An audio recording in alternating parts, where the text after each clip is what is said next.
Good morning, everyone. Welcome to this morning's contract law update. For those of you who don't know me, I'm Jayne Hussey. I'm one of the commercial partners in Mills & Reeve, and I specialise in supply chain management contracting. Myself and my colleague Simon Pedley this morning are going to take you through a few recent cases which we consider to be particularly relevant in the context of contract drafting. If you think of a question as we go through, if you hover along the bottom of the screen, you'll see the Q&A button. So if you pop any questions that you've got in there, we will try and deal with those at the end of this session. I just chip in apologies there. I'm trying to get the screen sharing to work. So suddenly the slides stop moving. So bear with me. Don't worry, Simon. See if we can get that going again.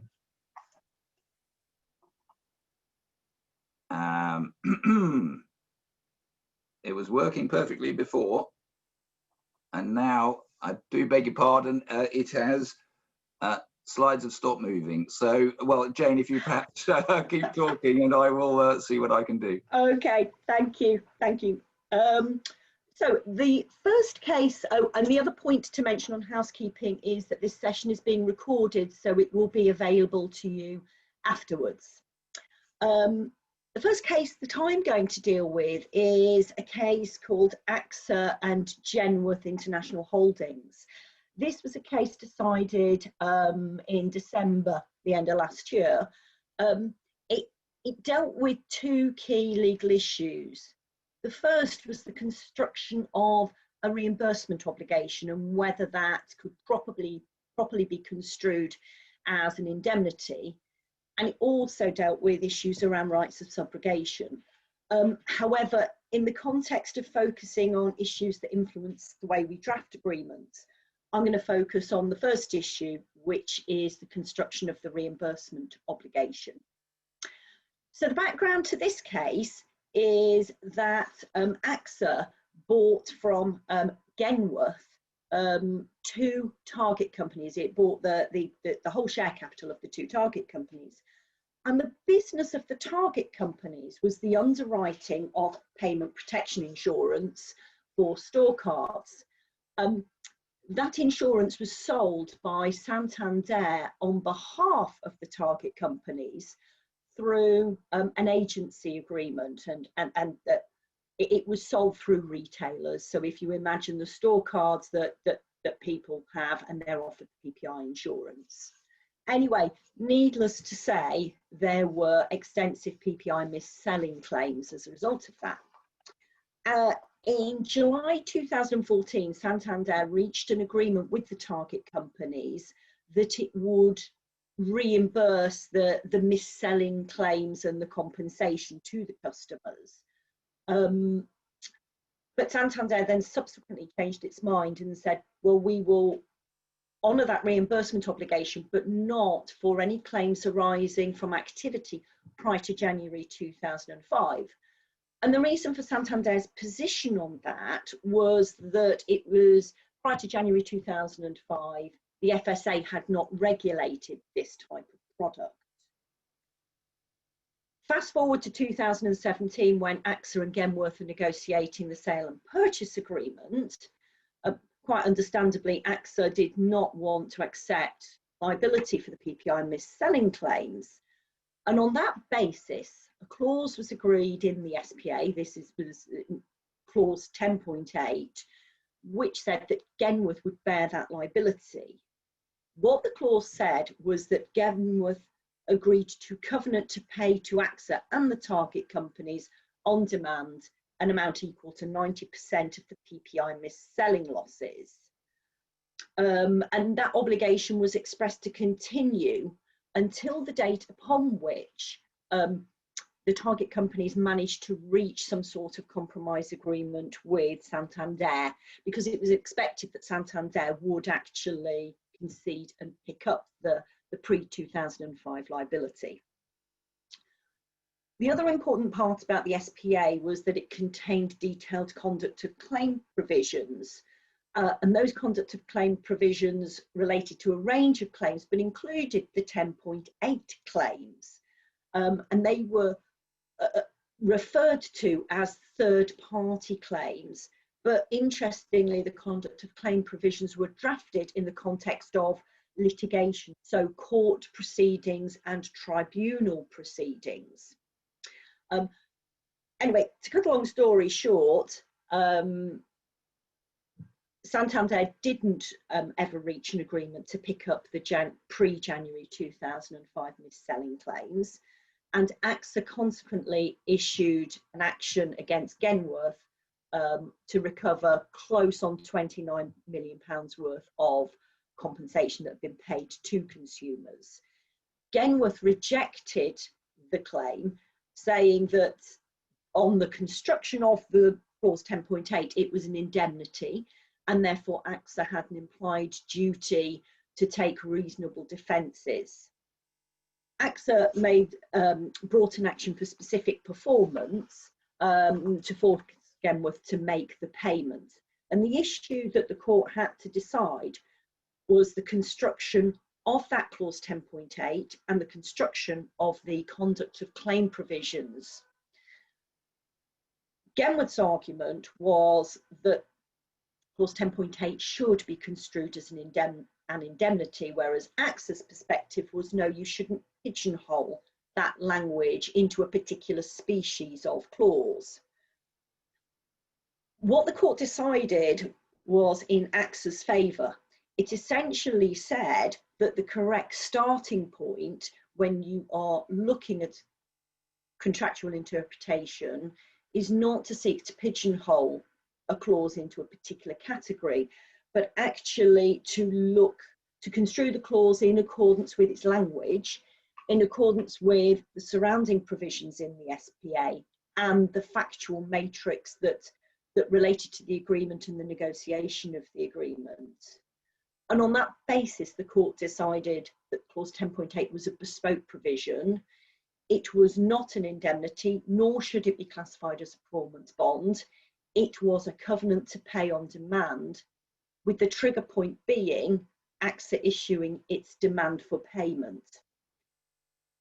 The second point was that there was not an express provision in the SPA which obliged AXA to take reasonable defences, and in the context of this bespoke provision, it was not appropriate to try and imply any such obligation on AXA.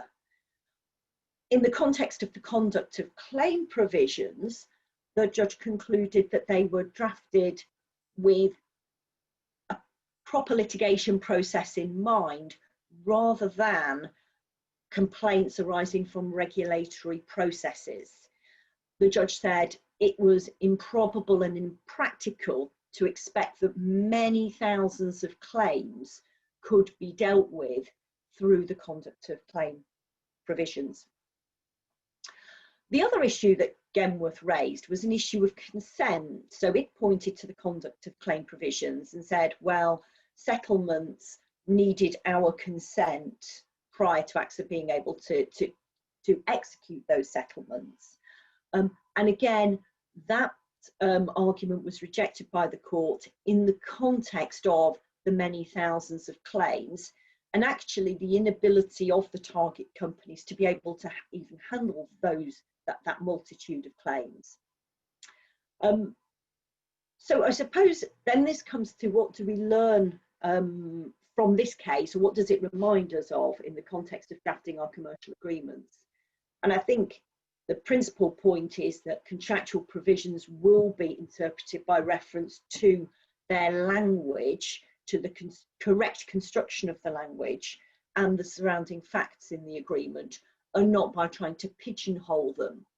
And I think this is interesting because I do have conversations with clients where there is this feeling of, well, let's not use an indemnity language because it may be viewed as inflammatory. Let's use reimbursement language instead.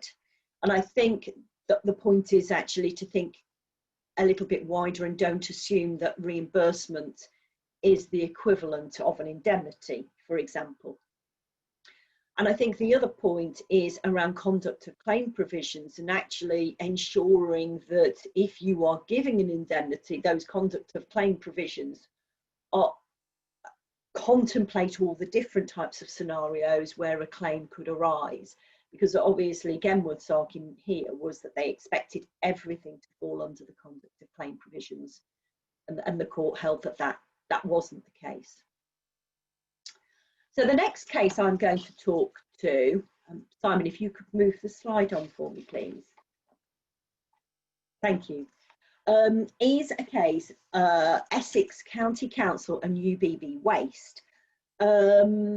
This was a case decided in June this year, and it related to a 25-year PFI contract whereby Essex County Council appointed UBB to design, build and operate a waste treatment plant.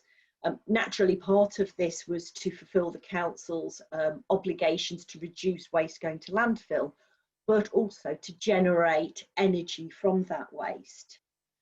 A key element of the contract was that commencement of the services would begin when the acceptance tests had been successfully passed and the council had issued a certificate.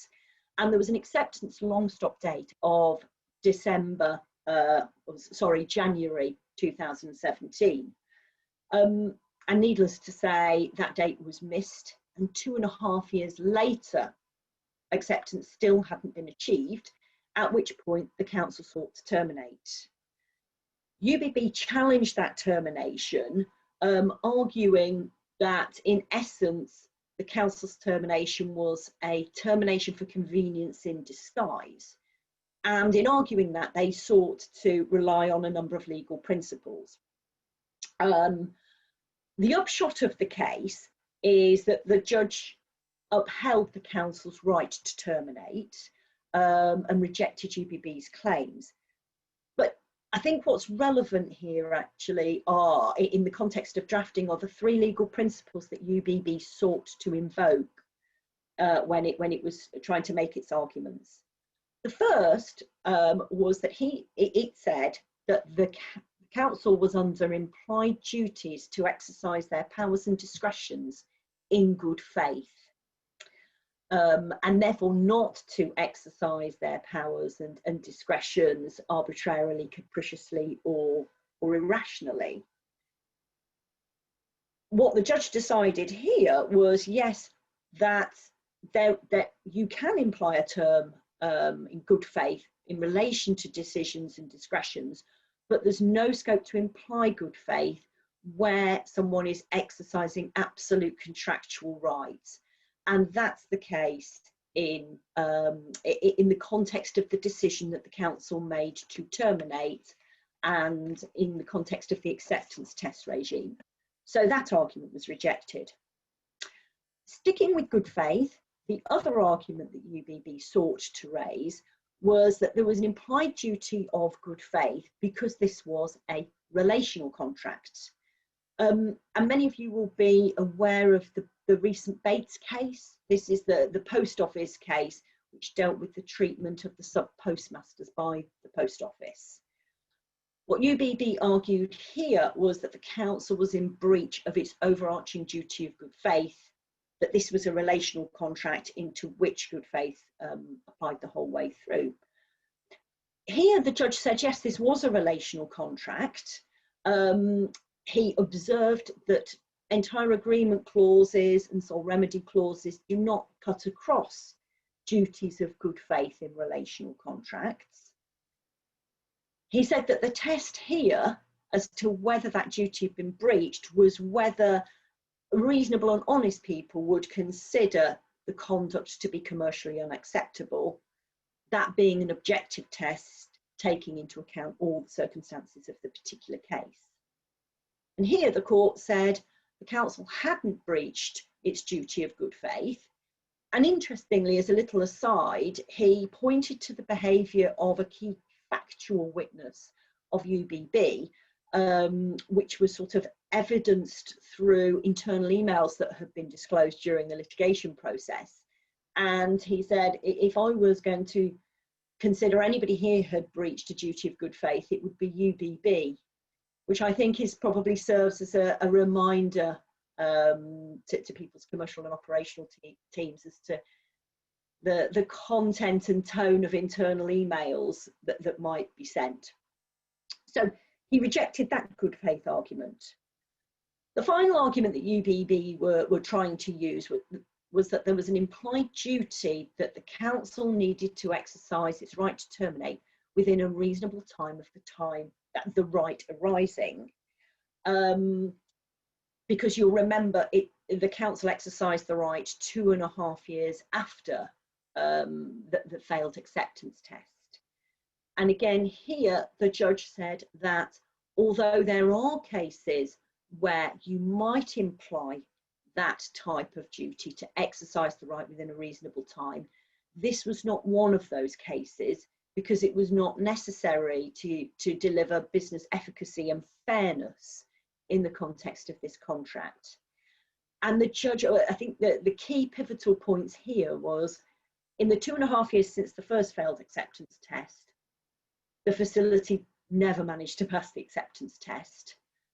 But secondly, and most importantly, is the council had always reserved its right to terminate, and it had done that expressly.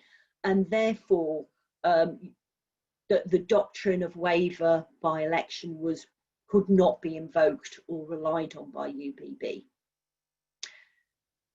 So what does this case suggest to us in terms of drafting?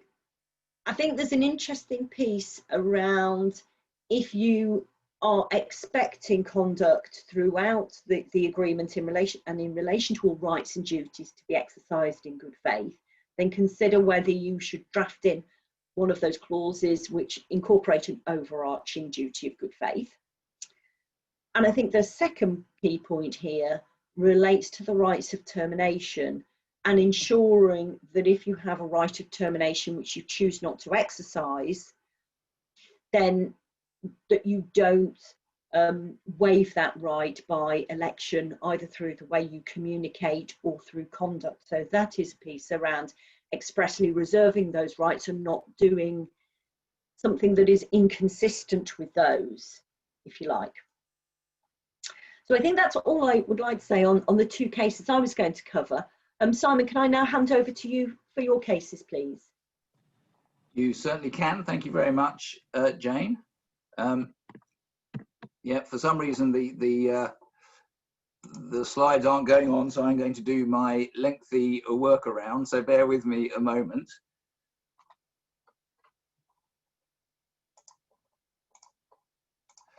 So the first of the two cases I'm going to talk about today is To Entertain against Sony. And this concerns circumstances that arose in August 2011, when in London, you'll recall, there was a lot of rioting and civil unrest following the death of Mark Duggan. And this lasted quite some time and quite a lot of damage. And it in particular concerns a distribution warehouse operated by Sony at the Innova Business Park in Enfield. Now, in May 2011, To Entertain, which was a BBC offshoot, entered a logistics contract with Sony to do all the logistics for their whole array of Blu-rays, DVDs and CDs. So basically any BBC CD, DVD, etc., that was operated pretty much by this centre. And this was a 4-year contract, and it covered such things as warehousing, distribution, and Sony under this contract, they processed orders, they undertook deliveries, they dealt with returns, they dealt with stock management. It was an all-encompassing thing. And within this, there were various contractual obligations that you might imagine, such as they've got to hold the stock securely, they've got to perform all their services with due care and skill. There was an indemnity clause in there. They have to indemnify To Entertain against all costs, claims, losses and expenses whatsoever, which it is reasonably foreseeable would be incurred by To Entertain as a direct result of any breach of Sony's obligations, etc., etc. And there were also limitation of liability clauses and force majeure clauses, which we'll have a look at in a moment. And as you might imagine, the nature of the beast, they would always hold quite a lot of stock, but in fact, over the summer months, they would build up stock quite a lot ready for the autumn rush and people buying Christmas presents, and you tend to get a lot of new release DVDs and so forth in the autumn. So come August 2011, there was a lot of stock there, and they had about £40 million worth of stock at at retail prices, not at manufacturing cost prices.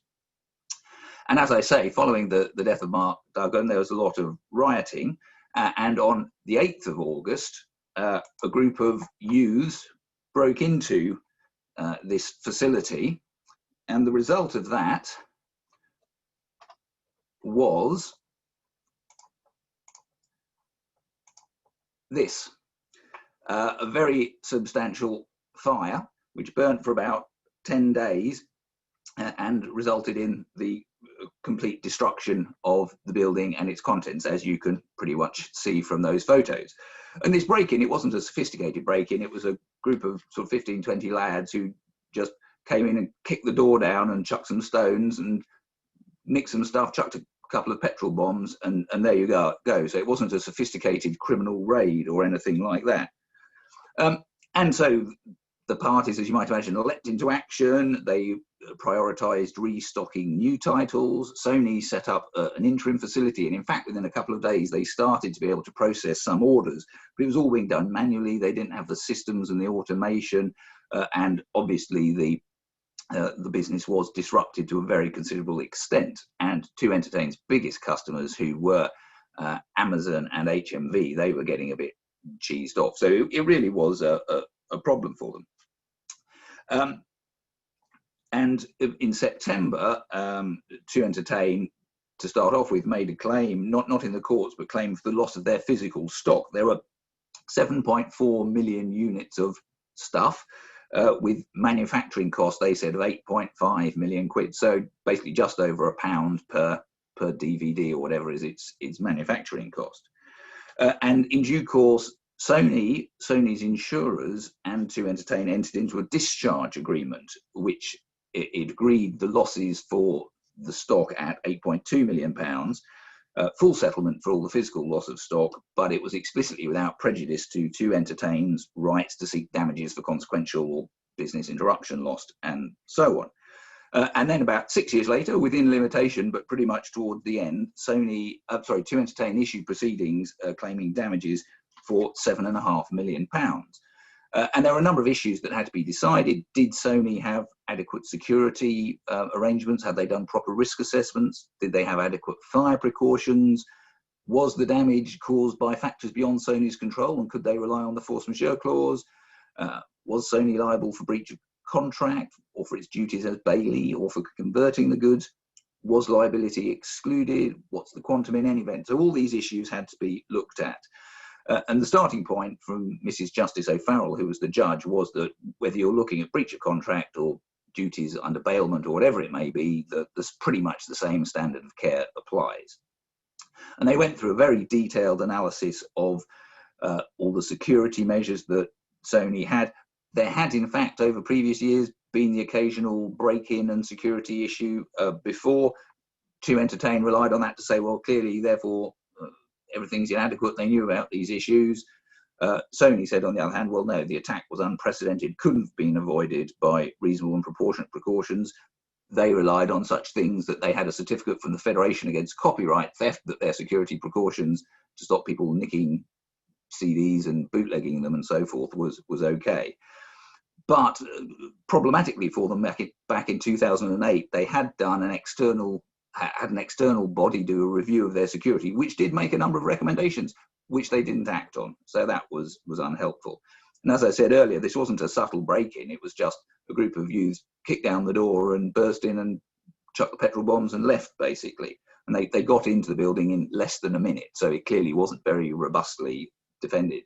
And it may be unsurprising to learn, therefore, that the judge said, well, Sony had failed to take reasonable measures to secure the warehouse and its contents, and came to a similar conclusion regarding the fire precautions, because the expert evidence was that if they'd had a sprinkler system, or if they'd had different sort of fire compartmentalization, that would have made a massive difference. The whole thing could probably have been stopped without such substantial damage to the building and the stock. So the judge again held that Sony had failed to take reasonable fire precautions. But then they came on to looking at the force majeure clause. So bear with me a moment and I will bring that up. And this is what it said: neither party shall be liable for its failure or delay in performing its obligations hereunder if such failure or delay is caused by circumstances beyond the reasonable control of the party affected, including a whole list of things, and I've highlighted some of the relevant ones here: fire, riot, civil commotion, malicious damage, so on and so forth. Just as an aside, they did have a pandemic clause there. So in the current circumstances, if they'd been unable to perform the contracts, they had to send all the staff home because of the pandemic, they might have been able to rely on this. But they were looking, obviously, at those issues. And it was common ground that the riots were unforeseeable, unprecedented, and so forth. No one disputed that. But the issue came down to whether the risk of intruders at these premises was foreseeable. And To Entertain said, well, clearly it was. You'd had break-ins before, you'd had security reviews. There was obviously a risk of break-ins. There was obviously a risk of arson. And the judge agreed with them and said, actually, no, the fire and resulting loss weren't circumstances beyond the reasonable control of Sony. The riots were beyond Sony's reasonable control, but making it dead easy for people to break in and cause damage was within their reasonable control, and they had failed. So they couldn't rely on that force majeure clause. They then started to look at some of the limitation of liability clauses and so forth. And you can see some of the wording here. First one, Sony's liability for loss or damage to Entertain's materials shall not exceed their manufacturing replacement costs, and neither party is liable for any indirect or consequential loss, I should say, or damage, including but not limited to loss of profit, etc. And then finally, the aggregate liability of Sony for all breaches or in relation to its obligations under the agreement or for losses or liabilities which are the subject of any indemnity shall not exceed £5 million. So that was an overall cap. Now, To Entertain's argument regarding that clause 2.1 was, well, no, clearly that just applies to the basis of measurement of losses for the physical destruction of goods. It just doesn't apply to claims for other loss and damage, loss of profit and so forth. Sony tried to say, well, no, properly construed, looking at everything in context, using all the arguments that Jayne mentioned in relation to the AXA case. Actually, this is just an overall sort of cap on liability. But that didn't work. And I imagine one of the reasons is that what's the point of clause 10.4 if clause 10.1 has that? But the judge wasn't having any of that. So Sony were then looking at, well, 10.3. And To Entertain's argument was that all that is excluding is the sorts of losses that fall within the second limb of Hadley and Baxendale. So basically, things that weren't within the reasonable contemplation of the parties at the time they made the contract. Second limb of Hadley and Baxendale. But clearly the risk of break-in, damage, etc. was within the reasonable consequence. So those are direct losses. This is nothing to do with it. And Sony said, no, if you read it together in accordance with 10.1, etc., no, it means what we say. And they had a long debate looking at some of those same issues that Jayne mentioned, looking at the key cases like Arnold and Britain. And the judge did agree, the smallest crumb of comfort for Sony, that even though there are plenty of cases which talk about what is indirect or consequential loss, you can't just adopt that reasoning. You do have to look at the particular clause in the context of the particular contract. And fairly unsurprisingly, again, the judge came to the conclusion that, yeah, it's second limb of Hadley and Baxendale that's being excluded here. Your loss of profits from having your stock destroyed and the warehouse destroyed are direct losses flowing naturally from the breach. So Sony could claim for that.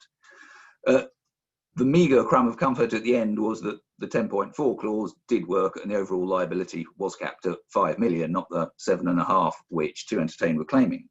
But the other thing they then had to look at was what was the effect of that discharge agreement with the insurers, where they'd already got 8.2 million for the stock. And again, Sony was basically saying this has to be taken into account as effectively your damages under the agreement, and therefore that exhausted the 5 million, so there's nothing further to pay.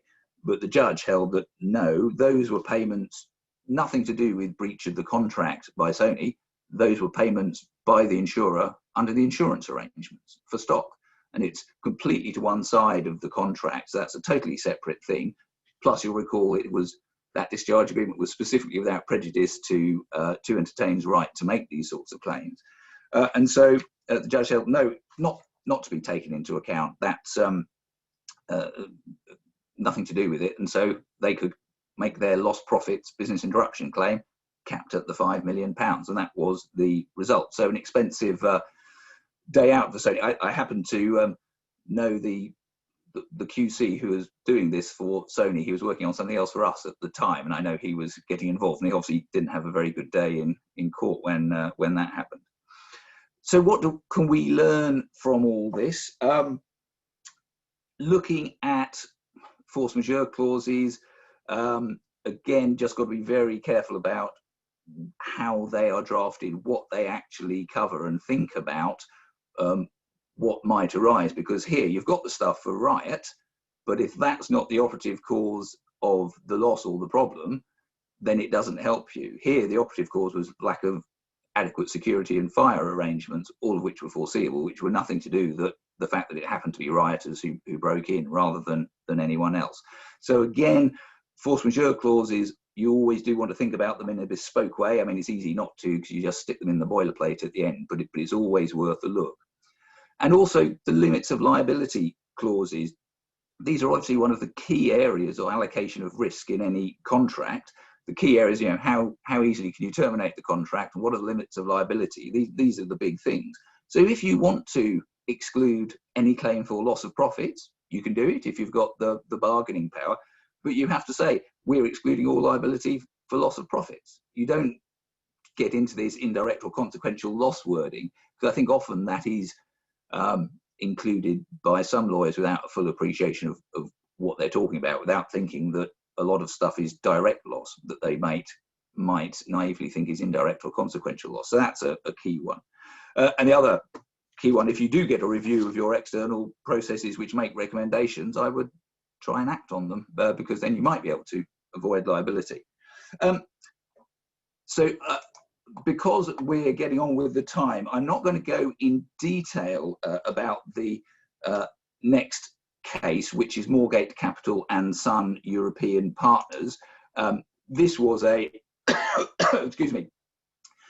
This was a case where a chap basically claimed to be entitled to a £1 million fee for corporate finance services based on basically a 10-minute phone call, or possibly by, you know, an email in which he'd set out a proposal being accepted by conduct. So I won't go into the facts because they're not of wide applicability, but it is interesting just thinking about oral contracts and the risks that these can arise and what the court has to look at if the issue comes up. So the burden is on the party who wants to prove a contract was made orally. They've got to prove it. And in many of these cases, like this one, effectively it boils down to two witnesses with contradictory recollections of the situations. What the court has to do is try and assess the facts and test the veracity of what they're being told by reference to objective facts proved independently, in particular documentary evidence. But again, there may not be much of that. Subjective intention of the parties is not really so relevant, because under these, you know, construction type cases, you're looking objectively at what, you know, a reasonable observer would have think those parties in those circumstances would have intended. Having said that, if you've got contemporaneous evidence of your subjective belief, and here, for example, the defendant had an internal email saying, effectively, he's after £1 million, he must be having a laugh, no way, and words to that effect, that is evidence of their subjective view, but it's contemporaneous, and that sort of does assist. In this case, they looked at a lot of expert evidence. If there was a contract, what would be the normal terms in the market? And this £1 million fee was way over the odds. Even if he had performed everything which he said he was going to perform, he never did. The standard fee in the market would have been about 400 grand, not £1 million. And so the court looks at things like, if these are sophisticated commercial parties, if there's important things at stake, there's large amounts, it is far more likely than not that they would want to put that in writing. So that just goes evidentially to the plausibility of this. It's not the be all and end all, because the big case of a number of years ago was RTS and Muller, where they started work on this massive contract on the basis of a letter of intent and never formalized the contract. And it was held there was a contractual relationship there. So these things can happen. But here, you've excuse me, you've just got to be careful, and it's less likely that parties like this would agree something like this orally. When market practice is, it's really unusual for there not to be a letter of engagement. That sort of helped the judge here as well.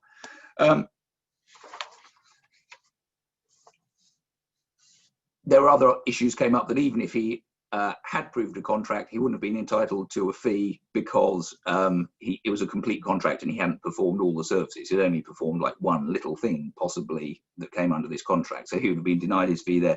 And if he'd been able to prove some sort of quantum meruit case, it would have been about 25 grand. So I think lessons to be learned. These things do come up in-house. I'm aware of an in-house lawyer I've been talking to who's got an executive in their company who thinks he's arranged a bonus with the chief exec of the parent company, but it's all done orally, and he's wondering, oh, well, am I owed it? If you're in that situation, if you're in his position and you think you've agreed it, what you need to do is send your email to chief exec and say, thanks, I referred to our conversation, really great to talk to you. I'm really pleased that we reached agreement that I would be paid a bonus, boom, boom, boom. So if you send that, that shows at the time you think agreement's been reached, and it gives the other person a chance to come back. And if they don't come back, never say there's no contract. That just helps evidentially in a case like this. Conversely, if you get a sort of try-on email from someone, which may be perhaps more where you're likely to see it in-house, is to reply and say, thanks very much for your email. We haven't reached an agreement. Clearly, if we do reach an agreement, it will be reduced to writing, but blah, blah, blah. So just that contemporaneous paper trail, if it ever comes to litigation, is that sort of stuff is key.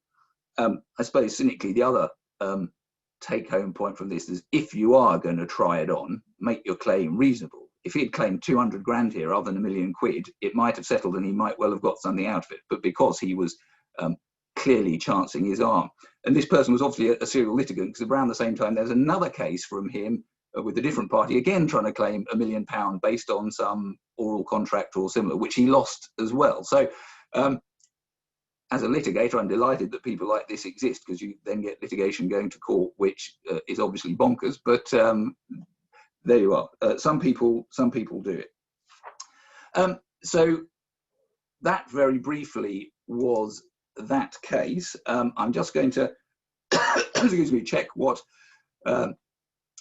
well, we've got a couple of slides which I do need to sort of put up in this laborious way.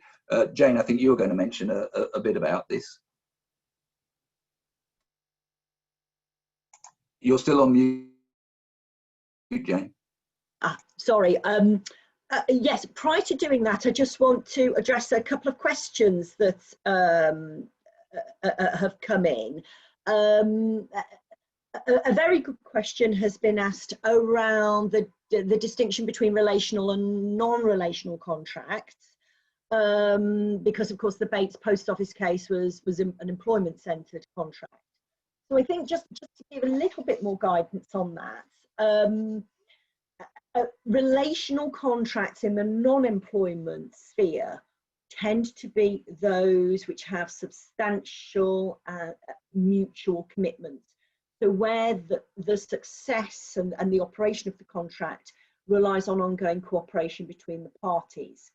So for examples of contractual arrangements which may well be which are likely to be viewed as relational are joint ventures, complex outsourcings, franchising. Franchising is sort of recognised to be a relational contracting structure, and distribution agreements. There was a case not too long ago, Amy against Birmingham City Council, whereby Amy were appointed under a 25-year PFI contract to maintain the roads. What Amy did was that they basically managed to avoid maintaining lots of roads because they weren't in the strict data set the council had given them. But it was a nonsense. Everybody looked at it and said it's an absolute nonsense that Amy is maintaining that road there, but not the cul-de-sac off it. And the view there was that this was a relational contract and Amy were not behaving in the way that would be expected of a relational contract. So I think that is probably quite a good a good illustration of relational contracting outside of the employment sphere. A couple of other points to mention though before we wrap up. The first is future sessions that we have planned for October. Just to highlight to you, on the 7th of October, we've got a session on the new Arbitration Act, which comes into force on the 1st of October. On the 14th of October, we are fortunate enough to be joined by a speaker from the SRA, the Solicitors Regulatory Authority. What they're going to do is talk through the professional conduct rules in the context of how they apply to in-house lawyers. And then on the 20th of October, we've got a session on planning law and the basics of planning law and the proposed changes to the planning regime. So that's what we've got coming up in October. And the other point is that at the end of this session that you will receive a link to give us feedback. And I hope it goes without saying that your feedback is really, really important to us. And we would also like to hear from you topics that you would like us to cover in future sessions. So please do feel free to put those in. I think that is it for today. It is with me to thank you all for joining us, and I do hope that this has been of practical use to you. If you have questions that you want to talk through with Simon or I, please do feel free to send us an email after this. Thank you.